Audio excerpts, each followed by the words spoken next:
Matías, muy buenas tardes. Agustín Naranjo te saluda. ¿Cómo estás? Hola, muy buenas, Agus, y a todo el equipo. ¿Todo tranquilo? Todo tranquilo. Gracias por atendernos, porque es una charla a ver, ya de arranque con ese título, esos dos números, 6 de cada 10, estamos un poco sorprendidos, un poco asustados. Te quiero preguntar primero un poco qué es tejido urbano, que nos cuentes cómo trabajan, para contextualizar a la gente que por ahí no los conoce.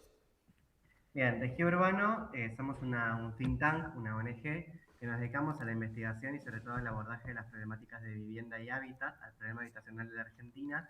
Y en definitiva nosotros tenemos como diferentes líneas de acción, en las cuales una de las que seguramente hablaremos sean nuestros reportes de coyuntura y nuestros informes que tratamos de analizar qué está pasando hoy en diferentes ciudades y partes del país o a nivel nacional. Una segunda parte que tiene que ver con es una editorial en la cual nosotros publicamos libros respecto a investigadores que se dedican a la cuestión de hábitat. En mi caso particular, yo soy autor de Nación Inquilina, es uno de los libros que tenemos en la fundación. En tercer lugar, hacemos intervenciones territoriales. Por ejemplo, hoy en día estamos colaborando el, con el municipio de Villa Langostura para la urbanización y la colocación de servicios en uno de los barrios populares que existen allí, como así también somos consultores de diferentes gobiernos locales. Y por último, tenemos otra línea de acción que tiene que ver con la formación de think tanks o de policy makers, aquellos funcionarios o gente interesada en temas de hábitat que se quiere formar en la materia. Bien, ahí me abriste tantas ventanas y puertas que esto puede ser extenso.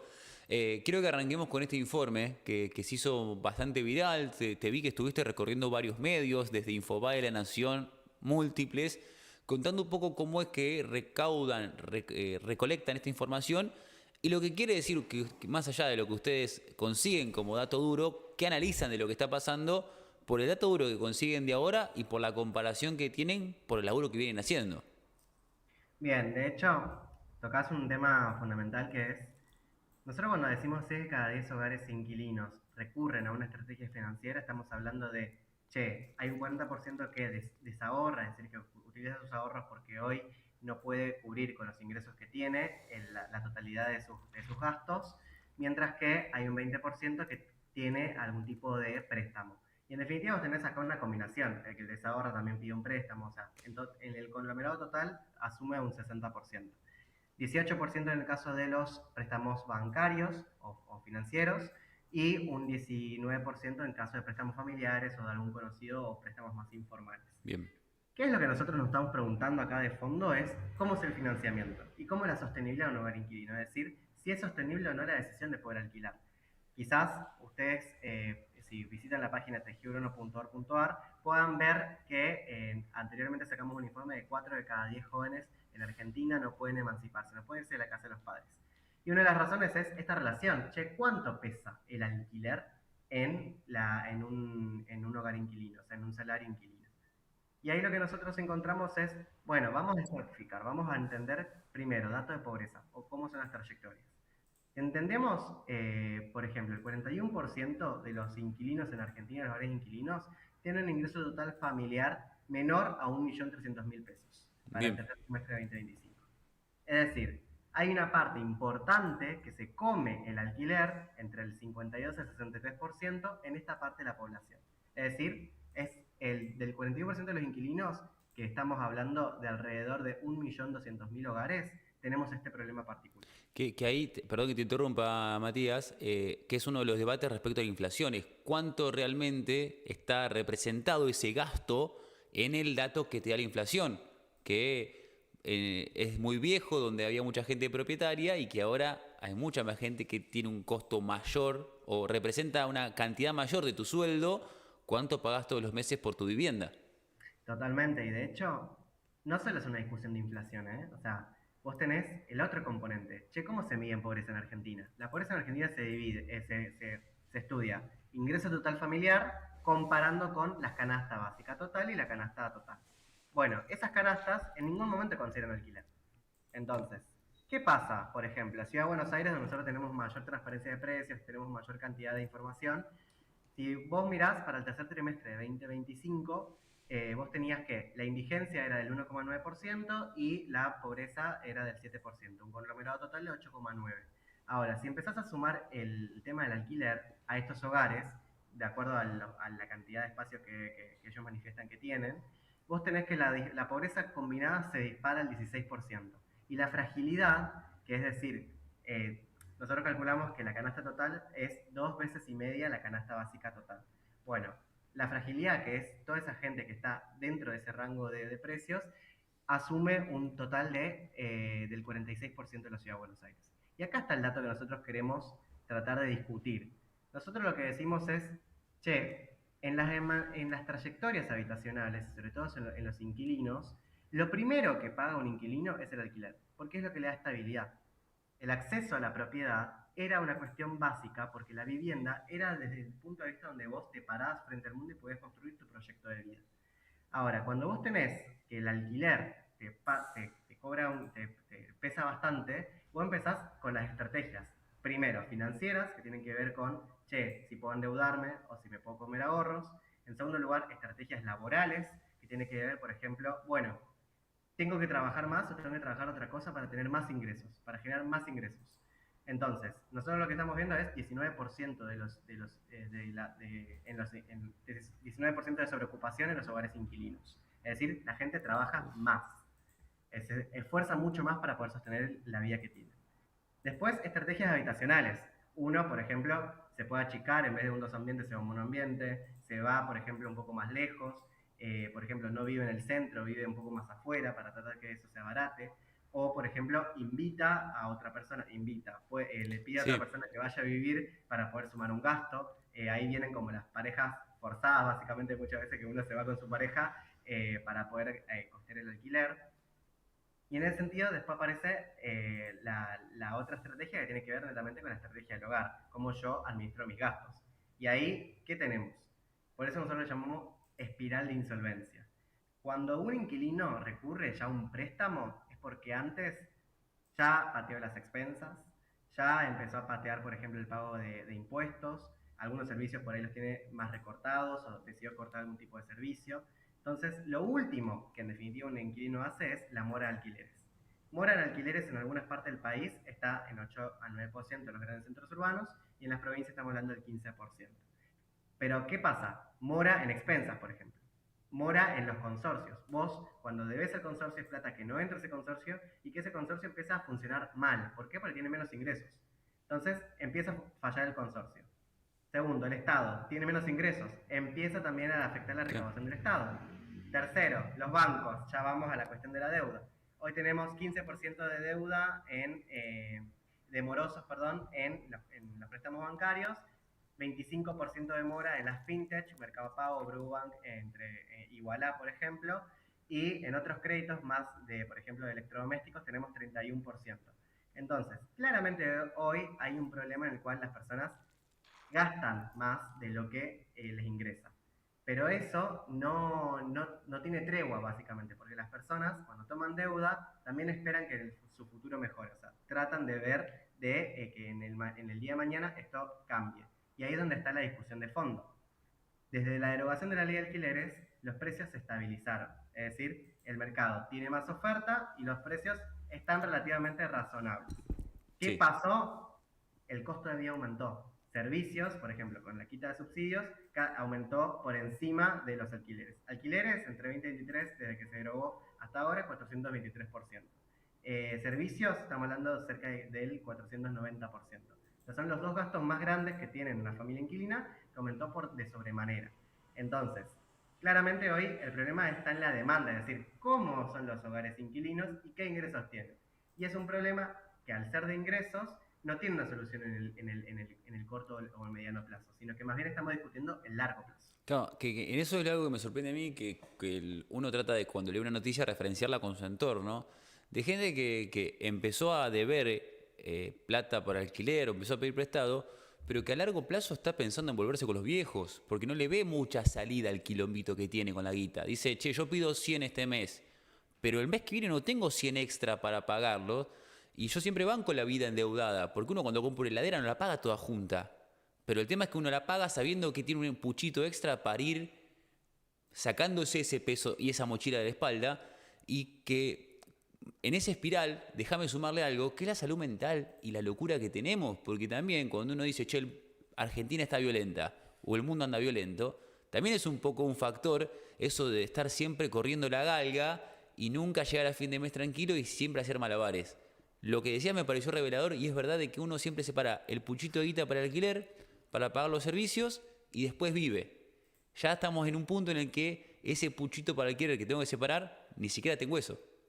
No, totalmente, y te sumo algo, o sea, ¿qué es lo que va a pasar? Vos hablaste de salud mental, que hoy los pibes sacrifican, por ejemplo, poder tener algún tipo de atención o poder tratarse algunas cosas. Pero te hablo mucho más serio, o sea, más allá de la salud mental, la gente, por ejemplo, y acá es lo que venimos a discutir nosotros, porque hablar de vivienda es hablar de futuro, porque es hablar de largo plazo y de la planificación familiar. Antes, vos, a través del trabajo formal, vos accedías a todo el sistema de seguridad social. Entonces, trabajo formal te daba una obra social que te cubría todos los servicios médicos de salud, tenías acceso al crédito, tenías acceso a la propiedad y en definitiva tenías una jubilación a futuro. ¿Qué es lo que vemos hoy? Que a partir de los años 70 y sobre todo después del 2001, la crisis en la informalidad y la crisis del sistema de seguridad social lo que trajo es, si tenemos un trabajo informal, no aumenta la propiedad, aumentaron inquilinos e informalidad urbana, villas y asentamientos. No tenemos crédito, el crédito es caro o en definitiva no existe el crédito hipotecario, por ejemplo, que ahora estamos en un buen momento de crédito hipotecario, pero que las familias que lo necesitan no están pudiendo acceder a él. Después tenemos la jubilación o la salud. La salud pasa a ser una cuestión de emergencia, no pasa a ser una cuestión diaria, de preventiva. Y la jubilación, imagínate, que es el otro dato que siempre nos gusta traer. Nosotros decimos, che, 4 de cada 10 pibes no pueden salir de la casa de los padres porque no hay incentivos para que se vayan. Hay una cuestión económica de fondo que está atando a los pibes, más allá de la cuestión cualitativa que podamos apreciar. Ahora, ¿qué es lo que estamos viendo? Se duplicó la cantidad de jubilados inquilinos en los últimos 20 años. Ser jubilado y ser inquilino hoy en día te lleva automáticamente a la pobreza porque el 82% de los casos encontramos Claro. bajo la línea de la pobreza. Es un ¿Y qué nos privilegio. lleva a eso? O sea, que un viejo jubilado pueda vivir solo en una casita alquilada es un privilegio de ese Es un señor. privilegio. O Y sea, hoy señora. es pobre. Claro, sí, sí. Tiene apoyo familiar, no tiene forma de poder vivir. ¿Y qué nos pasa ahí?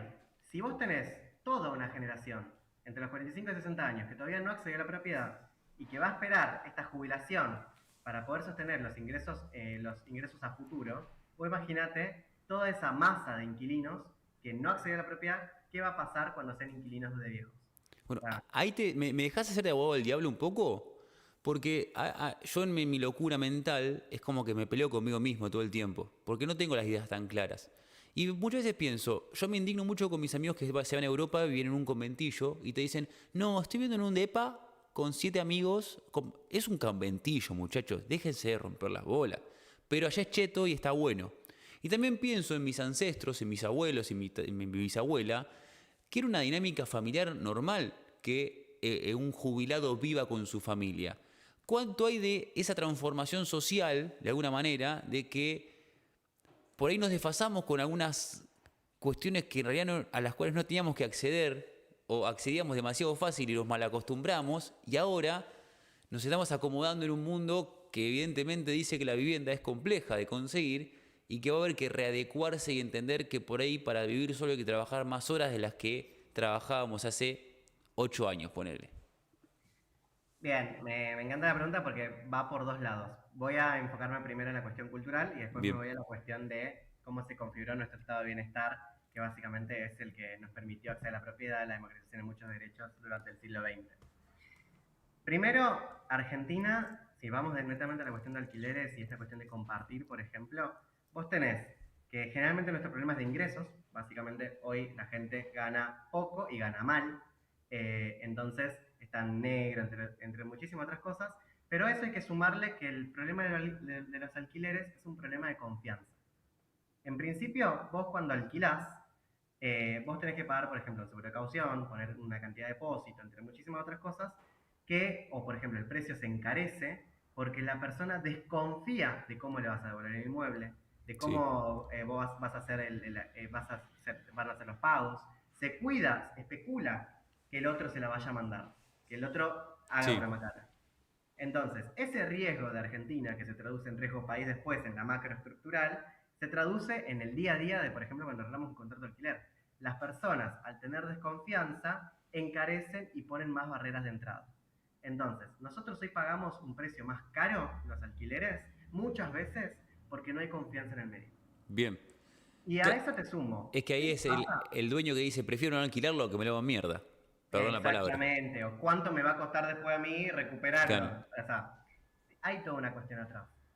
Imagínate qué pasa después en la convivencia.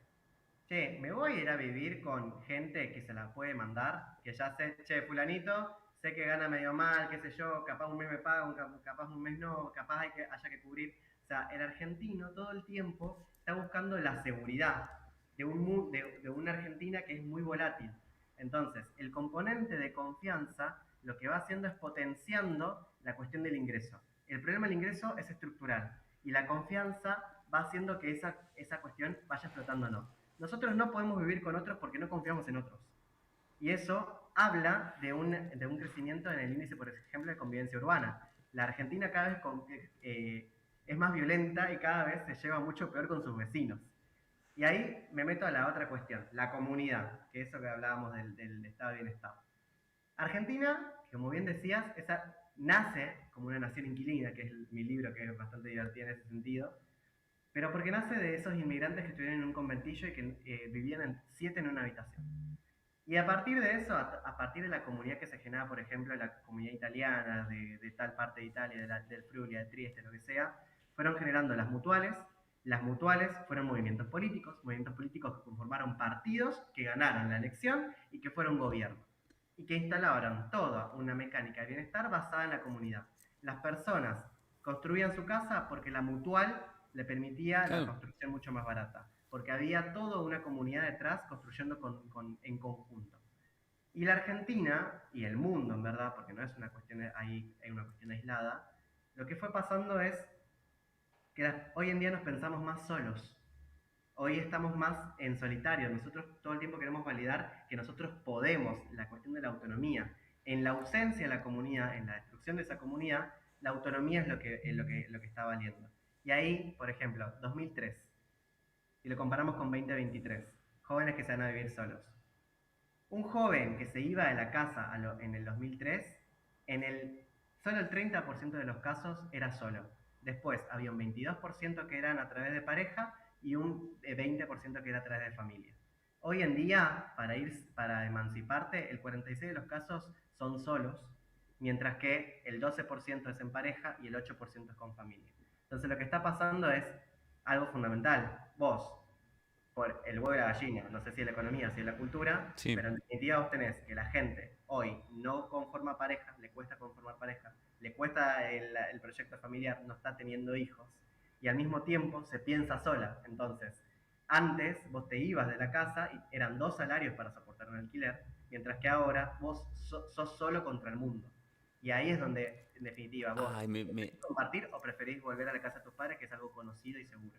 sí, yo encima ahí me agarra el ataque de qué bien nos hizo la necesidad, es ese cocoliche que se armaba dentro de los conventillos, qué nutritivo que era y cómo el capitalismo voraz que vivimos nos ha separado y nos ha hecho que las construcciones y que los planteos sean tan pelotudos y tan básicos a veces, que hasta me parece interesante de, nos pensamos solos. Y vos decís, ¿quién?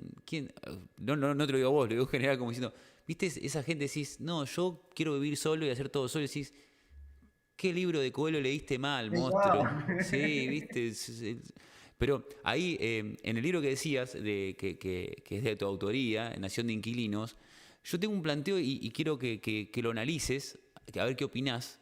Para mí hay un riesgo muy grande en este 2026, 2027, vinculado al estrés económico que estamos viviendo, porque yo creo que en el 2000, lo que pasó, 2000, 2001, la crisis fue con una sociedad mucho más unida, mucho más cooperativa y mucho más propietaria, porque venía de algunos procesos estatales de, no sé, acá está el barrio ferroviario, acá está el barrio cooperativo, ahora vamos a llegar a un momento de crisis, si esto todo continúa así, aparentemente vamos a llegar a un momento de mucha crisis económica, pero siendo una nación inquilina ahora, no en el cocoliche, no cuando llegaron los inmigrantes, y eso va a generar mucha más violencia porque genera gente con la inestabilidad, porque antes era voy al trueque, pero tengo casa. me robo un borrador de la escuela y lo cambio por una lata de choclo, pero tengo casa. Ahora, todo eso mismo que puede llegar a suceder, sucede sin hogar. Y que para el argentino sigue siendo una piedra basal el hecho de tengo mi terrenito, tengo mi casita y después vemos. Por eso yo siento que esto que debatimos acá, que nosotros hablamos mucho en este programa, es como una bomba de tiempo mucho más fuerte que en el 2000-2001, por ese factor que es la gente no tiene casa y eso genera una inestabilidad mucho mayor de la que tuvimos en el 2001. ¿Se entiende más o menos el planteo? Y si querés sumarle algo o, no sé, opinarlo.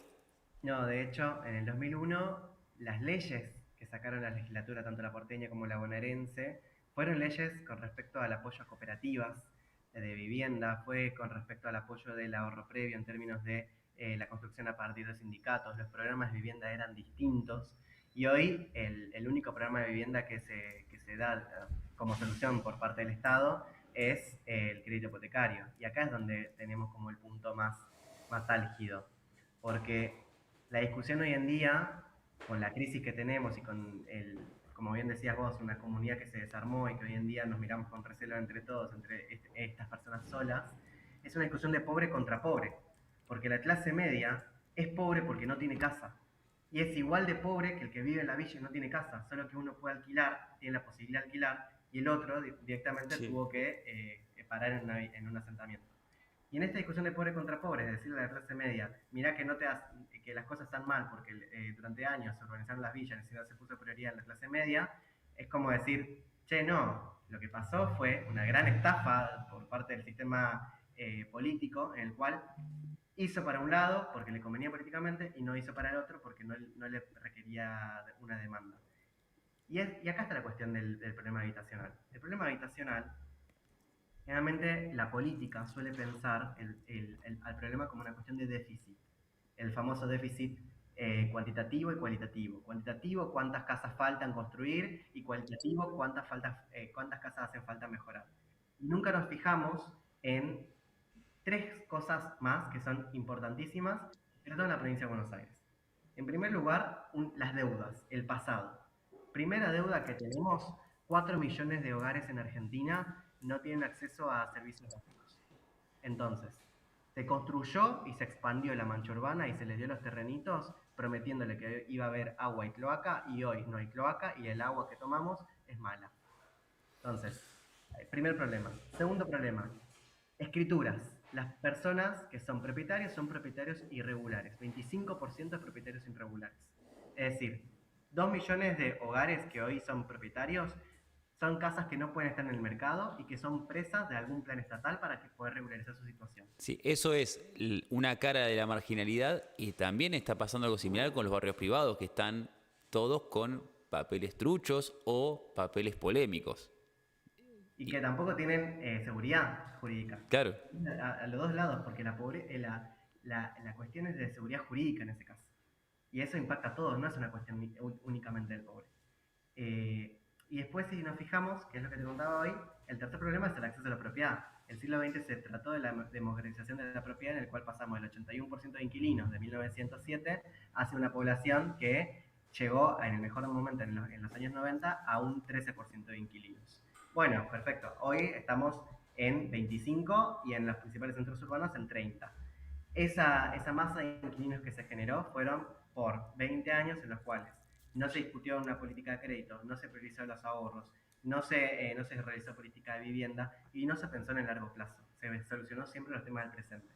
¿Y eso que llevó? A que el problema, que alquilar sea un problema. ¿Por qué? Porque si en el futuro vos seguís alquilando, lo más probable es que una parte importante de tu ingreso como jubilado se vaya en el alquiler. Entonces, son tres problemas que suman que 7 de cada 10 hogares en Argentina tengan algún problema habitacional. entre tanto análisis, ¿tenés una visión positiva hacia el futuro, esperanzadora, o de tanto ver datos y analizar tantas cuestiones que no se hicieron en el pasado, tu visión es un poco negativa? En verdad, me pasan dos cosas, porque uno cuando está enfocado en el dato y ve los Excel y ve que, che, la historia se repite todo el tiempo, ay, qué dolor de cabeza, uno como que quiere perder la esperanza, pero en el fondo yo creo que hay una cuestión muy básica que nosotros compartíamos más o menos la misma edad, pero hay una deuda intergeneracional de una generación que está más preocupada por el otro. O sea, que entiende que hay un problema en el fondo y que le está exigiendo a la clase política poder pensar en el largo plazo, planificar, que no sea todo atar con alambre, pensar, che, o sea, hay una demanda de nuestra generación, que son de los 25 para abajo, de los 28 para abajo, en verdad, que son los que nacieron más o menos en la crisis del 95 al 2001, que nunca vieron estabilidad. O sea, nuestros padres y nuestros abuelos vivieron momentos de estabilidad y tienen un pasado por el cual siempre recordar algo mejor. Nosotros nunca el pasado lo podemos recordar mejor, porque siempre estuvimos, entre comillas, mal, siempre hubo ansiedad, siempre hubo quilombo. Entonces, nuestro deseo de seguridad no tenemos un pasado para referenciarnos, simplemente nos queda el futuro. Entonces, eso Uf. es lo más loco de nosotros. Nuestra generación tiene hambre de futuro porque nunca vio el pasado que le contaron. Sí, yo tengo 33, Mati, y la verdad que soy también medio así onírico en mi pensamiento y yo considero que mi forma de vivir, que es bastante comunitaria, casi que me da herramientas para cuando venga el quilombo ya voy a estar un poco más preparado, porque voy a tener menos celular encima, porque ya voy a conocer dinámicas de, nada, de construcción comunitaria, pero yo a veces cuando veo, y más allá de las generaciones, veo que hay grandes sectores sociales, más allá de la edad que tengan, que responden casi siempre al 50% sí, 50% no, que están muy metidos en sí mismos. Y esa alineación y ese sentido de individualismo y casi egocentrismo pelotudo es re peligroso porque nos va a encontrar en algún momento a todos en la calle con gente que no va a saber manejar la calle, no va a saber manejar la emoción y la sensación del otro. Entonces, es como, me gustó por eso mucho lo del espiral negativo, que Sí. si cada vez le va sumando más cosas es como que, che, me asusta un toque, porque hay muchos factores negativos para esa espiral descendente. Y es una espiral que lo mirás en términos económicos y pasa, espiral de la violencia, espiral en nuestra sociedad hoy está espiralizada, como que todo el tiempo la lleva a la estructura, somos sintomáticos nosotros. Todas las cosas que nosotros hacemos son síntomas de algo que está pasando estructuralmente.